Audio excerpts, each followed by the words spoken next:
Today, both Collier and Lee County went over their election equipment that's going to be used in the upcoming election.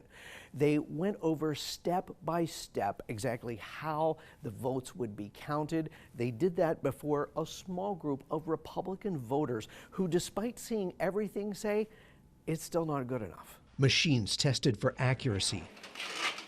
All done in public. This group of Republican voters documenting every step, using their phones and questioning election officials on nearly every aspect of the election. Why are we doing this complexity that costs so much money? Insisting that the county turn back time. If we don't have paper ballots, we're not going to have a fair and accurate election.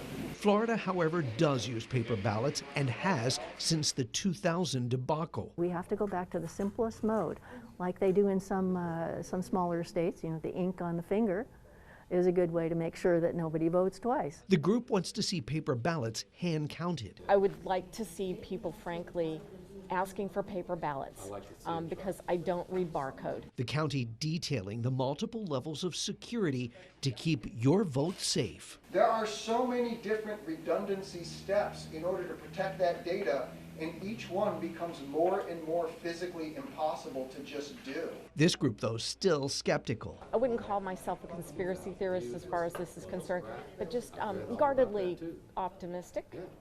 And I think paper ballots are still the best way to go. Which again, we already use paper ballots. Election Supervisor Tommy Doyle insisting that hand counting those ballots would be a disaster. I don't care what people say. It's not efficient.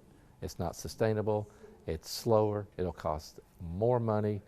You'll have to hire more workers. Lee County is one of 18 Florida counties that audits its own election to ensure accuracy. It's reliable and it works, so here in Lee County, so I'm not worried about Lee County. And neither is the Supervisor of Elections. Do you feel confident about the election? Oh yeah, it's getting better every day too. Now, this presidential preference is for Republican voters only, and they have until March 7th to still request a mail ballot. In Lee County, Dave Elias, NBC2.